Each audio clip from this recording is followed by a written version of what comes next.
Alright mga boss, we are in Pakpak, Lawin. Parehistro muna tayo dito. Sino pwede ko makausap sa mga rates mamaya? Dyan, sir. Okay, sige. Mag-assist sa inyo. Yeah, thank you. Alright. Alright, magandang araw sa inyo mga boss, mga ma'am, mga sir. Meron akong ipepresent sa inyo yung property. 4.8 hectares beachfront. Actually, galing dito si Catriona Gray a few days ago. 380 meters po ang frontage nito mga boss, no? Almost nasa gitna siya ng cove. May island sa gitna. Gradual ang dagat. Very swim friendly ang dagat mga boss. Mahaba ang sand area. Pino. Wala po siyang coralline or coralline stone. Napakalat-kalat, kaya fine sand po yan, buong stretch na yan. Dito po, nabili yan ng copy ko. Then na sumunod na lote ay pag-aari naman ni Palawan Pawn Shop. At dito, foreigners na po mga may-ari niyan. So, almost nasa gitna siya ng cove, mga boss, mga ma'am, mga sir. So, makikita niyo sa drone shots natin na paligid po niya talagang forest, out mountain view. Pasilip po natin kay Chokokoy.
Alright, there you go mga boss.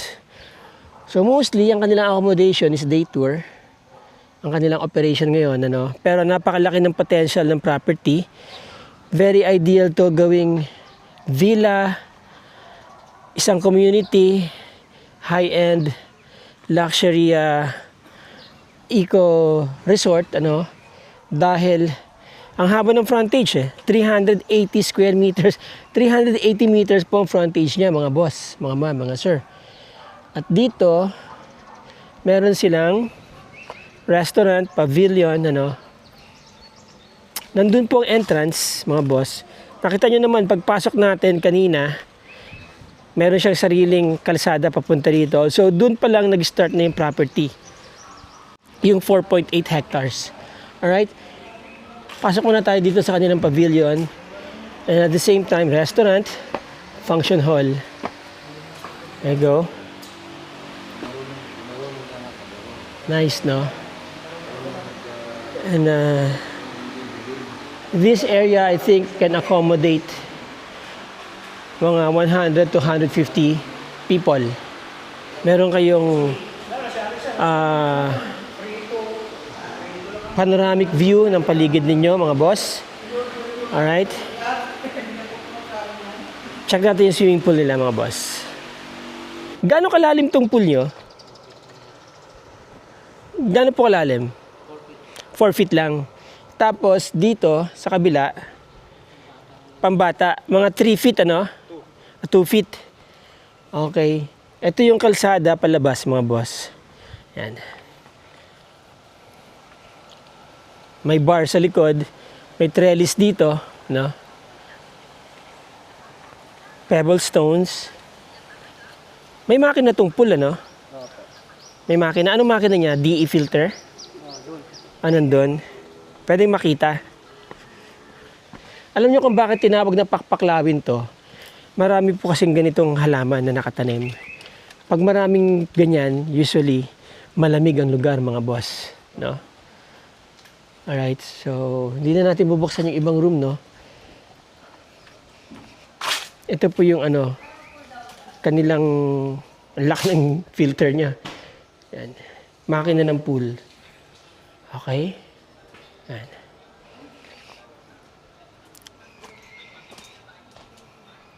Toilet. Okay. Ito yung pool, no? Tanong natin kung saan galing yung tubig. Mga shower. Outside showers. Sir, anong source ng tubig nyo dito? Sa ilog. Sa ilog? Sinisip-sip? Hindi. Nasa taas? Doon pa yan, malayo. Galing bundok, talaga? Meron silang tubo. Hose lang po yan. Hose. Saan yung 8.8 hectares nila? Nandito. Nandun. So, ibig sabihin, yung tubo na yun pumasok doon sa 8.8 hectares. Hindi. Lumampas. Doon mismo sa may ilog. Walang may-ari nun? Wala. Wala, okay. But anyway, meron pa po silang 8.8 hectares dito. Overlooking po yung 8.8 hectares na yan. Selling for 2,500 per square meter. Mamaya, tingin tayo ng mga sample ng rooms. Ikutin muna natin tong main area, mga boss. Hindi na natin nahalugugin yung buong 4.8 hectares, no? Anyway, nakita nyo naman sa drone shots yung kanyang settings, yung kanyang location. Ito naman yung kanilang shower area pag galing ka sa beach. Men's shower area. Men's shower area. Shower area. Ito toilet. Toilet. Yan. Lababo.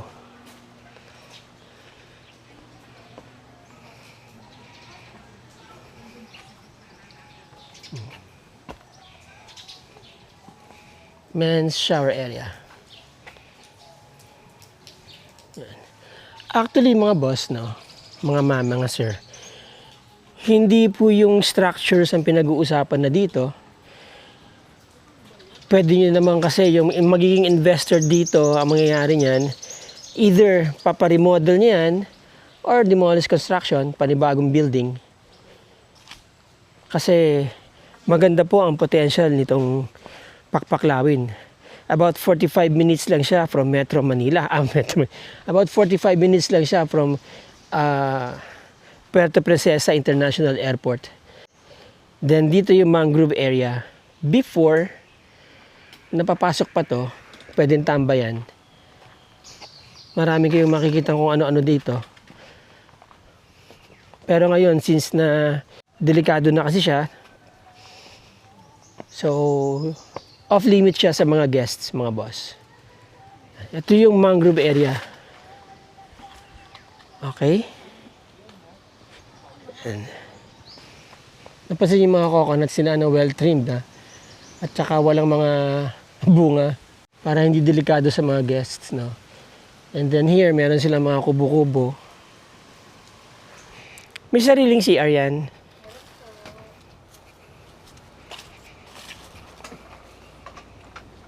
Ah, okay. Wala na yung guest, umalis na. Ano po, may mag-overnight pa lang po. Ah, ito magkano ang rate nito? 6,000. Ilang heads? Ayun, CR. Maganda kasi maliit lang siya kaya madaling palamigin, ano, ang lamig ng aircon. Yan, loob niya nakasawali. Ha?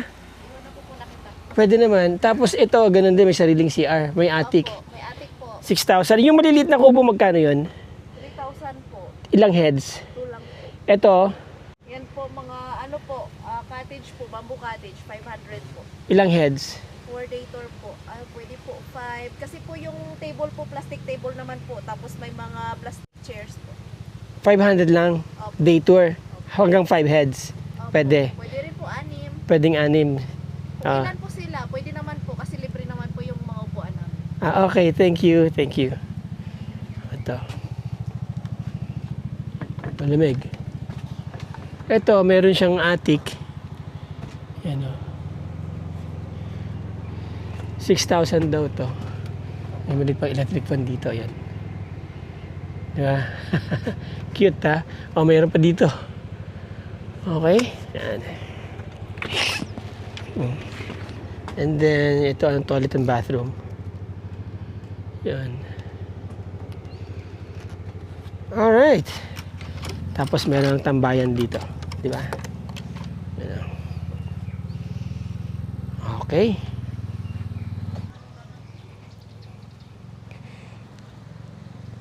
Almost yung part ng beachfront, ano, naka Bermuda. Papansinin niyo, di ba?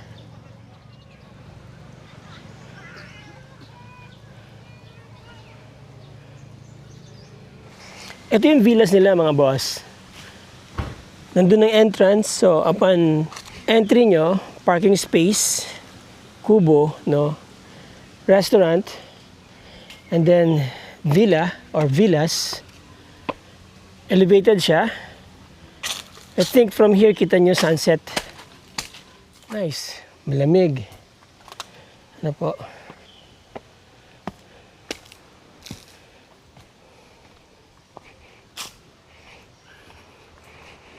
Halos pare-pareho lang naman ang layout ng rooms nila, ano, mga boss? Ha? Pare-pareho lang naman ang layout nila, di ba? Iisa lang. Magkano ang rate nito? 9,000 for ilang heads? Oh, ang laki. Maximum of 10 packs po. Pag 10 packs, magkano? Ano po, yung sobra po sa 6 mag-entrance na po ng 300. Per head. Opo. Okay, so 300 per head. Additional ng 1,200 sa 9,000. 10 packs. May bed yun, wala? Meron na po. Meron na. Pasok ako, ha? Okay, yun, no? Meron kayong mini ref, baso, pitchel, water heater. Meron na kayong mga essentials, di ba? Yan. Malaking TV.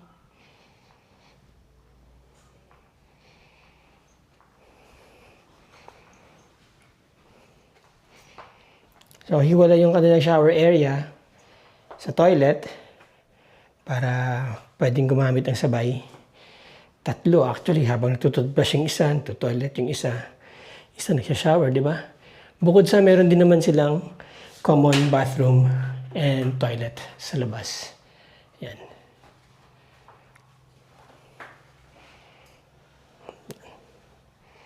So, ito yung villa nila, no? This is good for 10 heads. Sa 9,000, 6 heads, mga boss.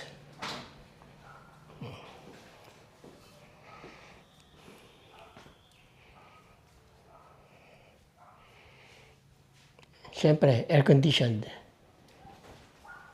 Dito malamig kasi daming puno. Yan. Alright. Sobrang ganda dito sa Pakpaklawin mga boss, mga ma'am, mga sir. Sunset sa likod ko. And then sunrise dyan po. Kung makikita niyo sa drone shots natin, naka-cove yung property. 380 meters po ang kanyang beachfront.